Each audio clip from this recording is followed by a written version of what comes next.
Hi bro.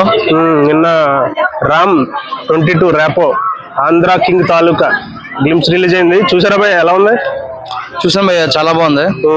So cycle మనం కాళ్ళతో stand అయ్యని చెప్పి నాకు ఇప్పటి వరకు తెలుసు. అయితే ఎక్సలెంట్. సో సైకిల్ కాళ్ళతో కాకుండా డైరెక్ట్ కూడా స్టాండ్ అయ్యచ్చు అని చెప్పి ఈ సీన్ చూసా నాకు అర్థమైంది. అఫ్ కోర్స్ నేను కూడా 4 సార్లు ట్రై చేశాను, సైకిల్ పడింది స్టాండ్ పడలేదు. సో అది నేను కూడా ట్రై చేసి ఒక యూట్యూబ్ స్టార్ట్ చేస్తాను first of all. Next Andhra King Taluka అనేది టైటిల్ చాలా బాగుంది. సో ఆంధ్ర కింగ్ తాలూకా అంటే మన మైండ్ లోకి ఎవరు గారు అందరికి తెలుసు.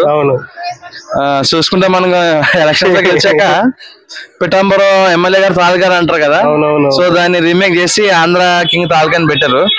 సో చాలా బాగుంది. సో మేబీ సినిమాలో పవన్ కళ్యాణ్ గారు హైలైట్ చేస్తారని చెప్పి నేను అనుకుంటున్నా. సో లాస్ట్ టైం రామ్ గారు డబుల్ స్మార్ట్ తీసుకొచ్చి చాలా నిరాశపరిచారు. సో స్మార్ట్ శంకర్ ని కలెక్షన్స్ దాటాలని చెప్పి ఈ సినిమా కోరుకుంటున్నాను అనమాట. పక్కా ఒరిజినల్ తెలుగు ప్రేక్షకుడు కంటెంట్ అంటారు. ఆంధ్ర కుర్రోడు అన్ని మధ్య అన్ని తెలంగాణ సినిమాలు వచ్చేస్తున్నాయి కదా. ఇప్పుడు ఎగ్జాంపుల్ డీజే టిల్లు, ఈ బలగం ఇలాంటి సినిమాలు అన్ని కూడా తెలంగాణ స్లాంగ్ ఎక్కువైపోయింది. సో మన వస్తున్న సంక్రాంతికి వస్తున్న అనేది మన ఆంధ్ర నేటివిటీతో 300 కోట్లు కొలగొట్టేసింది. సో మళ్ళీ ఆంధ్ర కింగ్ తాలూకాతో మళ్ళీ ఏదో ఒక మ్యాజిక్ చేస్తారని చెప్పి అనుకుంటున్నా. లాస్ట్ ఒక 2-3 రాట్ సినిమాలు వచ్చినాయి రామ్ గారి దగ్గర నుంచి. సో సినిమా రాట్ కాకుండా మంచి రాకెట్ అవ్వాలని చెప్పి కోరుకుంటున్నా.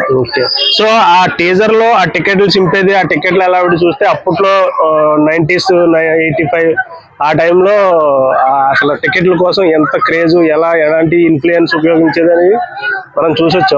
ఆ విజువల్స్ అన్ని మళ్ళీ రీక్రియేట్ చేసినట్టు అనిపిస్తుంది. అదే ఇప్పుడు ఇంతకుముందు ఇప్పుడైతే బుక్ మై షోలు వచ్చేసినాయి, పేటిఎం వచ్చేసినాయి. అప్పట్లో అలాంటి ఏం లేవు కదా.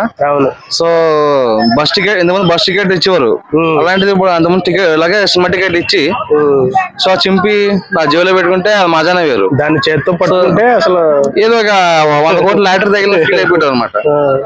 సో ఆ సినిమా మళ్ళీ మనకు కొంచెం ఒక 20 years బ్యాక్ తీసుకెళ్ళిపోయారు అనమాట. సో చూడాలి. ఎందుకంటే కొంచెం నాకు ఆ టీజర్ చూస్తే ఇడియట్ సినిమా గుర్తొచ్చింది అజయ్ గారిది. సో మళ్ళీ ఫ్లేవర్ కొంచెం అలాగే ఉంటుందేమో అని చెప్పి నేను అనుకుంటున్నాను. మేబీ ఆంధ్ర కింగ్ తాలూకా అని చాలా డిఫరెంట్ టైటిల్ పెట్టడం జరిగింది. నెక్స్ట్ తెలంగాణ కింగ్ తాలూకా అని చెప్పి సినిమా వస్తుందని చెప్పి నేను అనుకుంటున్నాను. అయితే టీజర్ లో చూస్తే భయ్యా, ఇప్పుడు ఆ కట్అవుట్ హీరో ఉపేంద్ర గారి కట్అవుట్ ఉంది కదా, సో ఆ కట్అవుట్ తెలుగు హీరో ఎవరిదైనా పెడితే బాగుండు అని చెప్పేసి అంటున్నారు. అది ఎంతవరకు? ఆంధ్ర కింగ్ తాలూకా అని చెప్పి పవన్ కళ్యాణ్ గారు పెడితే కనుక తమిళ సినిమాలో అలా లుంగి కట్టుకుంటారు పవన్ కళ్యాణ్ గారిది, అది పెట్టచ్చు. కాకపోతే కాంట్రవర్సీలు ఎక్కువైపోతుందని చెప్పి ఉపేంద్ర గారిని వాడుకున్నారు. మేబీ సినిమా చూస్తే మనకు తెలుస్తుంది. టీజర్ లోనే అని చెప్పేసారు అనుకో, థియేటర్ లోకి వచ్చి క్యూరియాసిటీ తగ్గిపోద్ది కదా. సో ఇదే సినిమా నితిన్ గారు ఉంటే కనుక పవన్ కళ్యాణ్ గారు కట్అవుట్ చూడొచ్చు. బట్ నితిన్ గారు కట్అవుట్ పెట్టి ఉపేంద్ర గారిని చూపించి థియేటర్లో రప్పిస్తున్నారు. సో ఎంతవరకు ఉండబోతుంది చూద్దాము. సో మళ్ళీ రామ్ గారిని కూడా మళ్ళీ చాక్లెట్ బాయ్ లాగా చూసే అవకాశం జరిగింది.